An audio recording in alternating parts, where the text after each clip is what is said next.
Salutations, respected viewers. I am George from Ireland. Here I am outside the Bomber Command Memorial, and it looks like an ancient mausoleum. That's the idea, but there's no grave in the center of it. You can see the Corinthian columns. Seems to have roughly the 3:8 ratio that the Greeks considered expressed perfect beauty. And then you see here the coat of arms of the Royal Air Force, the eagle, and the crown on top, and then the motto per ardua ad astra, which is roughly by endeavour to the stars. Okay, they don't actually fly to the stars, but you get the idea. It's not for the RAF in general, it's for Bomber Command during the Second World War, because there was Fighter Command flying fighter planes to try and shoot down enemy bombers, and occasionally obviously there were some German fighters escorting the German bombers to make sure that they didn't get shot down, and they were semi-successful in that. And here we've got Bomber Command's motto, strike hard, strike sure, in English. And it's got these lightning flashes. You can see the flame and the wings and the crown in the middle.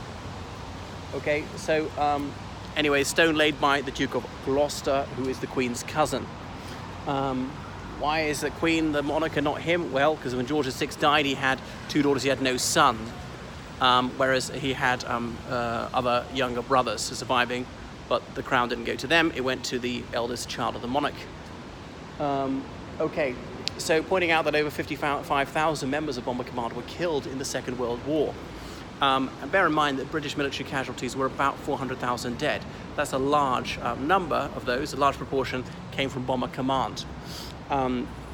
So obviously, when was it? From June 1940, the British forces had evacuated the continent, well, apart from somewhere like Gibraltar, and weren't facing the Germans as such, not fighting them there. Obviously, some fighting in North Africa, and later on in Ethiopia, that was like Abyssinia back then against the Italians, and then a bit of fighting in Greece. But mainly from June 1940 until June 1944, there wasn't that much fighting against the Germans on land.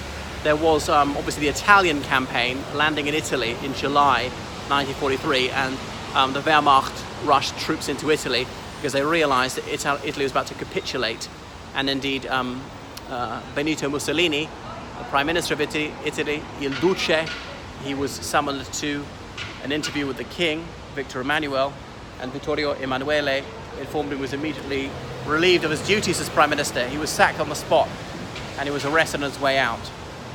But anyway, he was later rescued, Mussolini was, by Otto Skorzeny, a German Special Forces commander, and Mussolini was brought to northern Italy, where he continued the fight.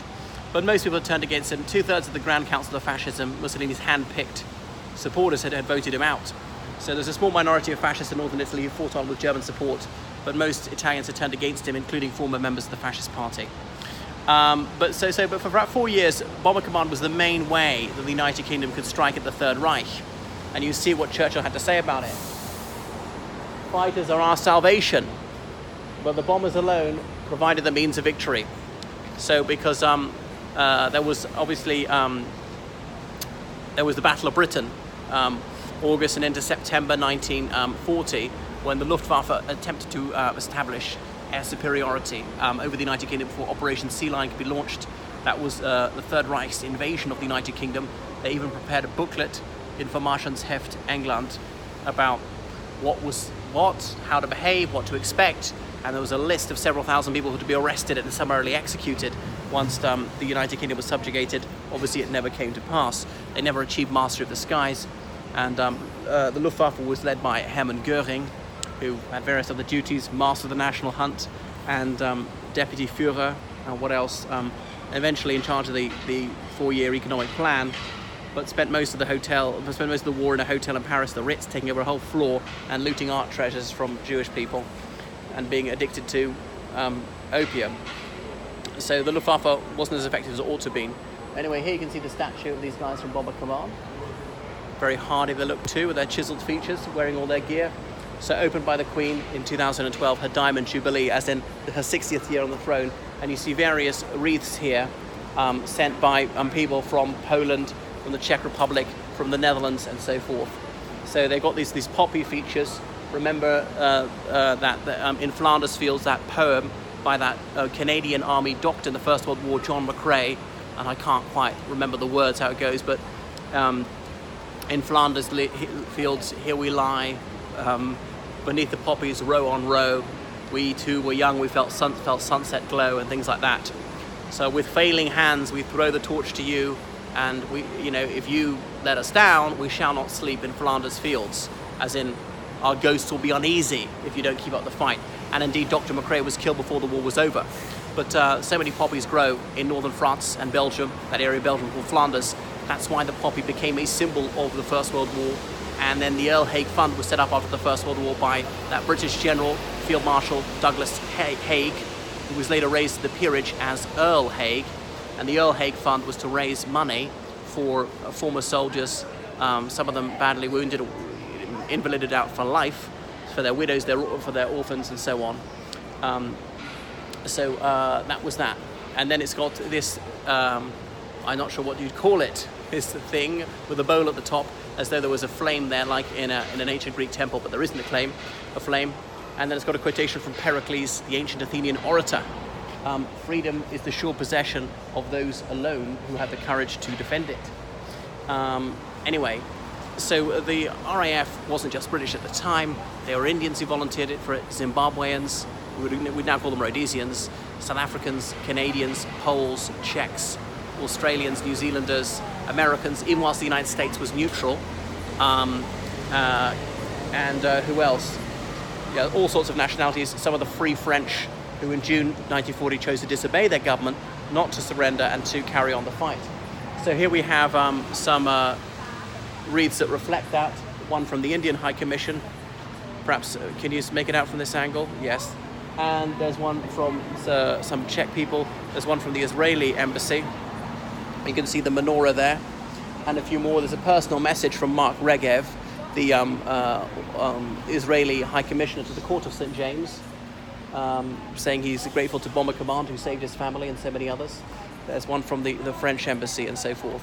So that's that. Now, I know in former Soviet countries, they may huff at this and say, oh, come on, the United Kingdom scarcely lifted a finger to save us.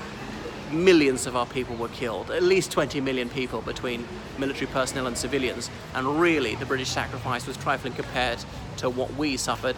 And indeed, that's true. But I wish to acknowledge that I'm not at all diminishing the gallantry and the self-sacrifice of these people.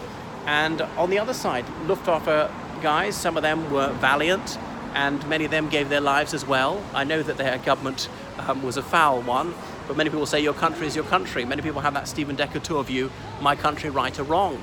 They would fight for their government, whatever they're doing. The many closed-minded, blinkered nationalists, or they would look at the good side of National Socialism. They would choose to overlook the bad side, as most people tend to do. Confirmation bias. And then when they gradually realise that it really is horrific and there's very little to be said in favour of it, by then it's too late, they're already committed. Obviously, many of these Allied servicemen, had they been born German, would have fought on the other side. There's no mystery about that. But to some extent, it's following the crowd. I hope that doesn't come across as demeaning towards these men. And people fought sometimes because they want to, or they believed in the cause, or they're just following the crowd, or for pay, careerism, things like that. So we mustn't idealise them too much. So there we are. That is the Bomber Command Memorial. And you can see in the middle, it's open to the skies, which is obviously an apposite statement considering that they were flying up there.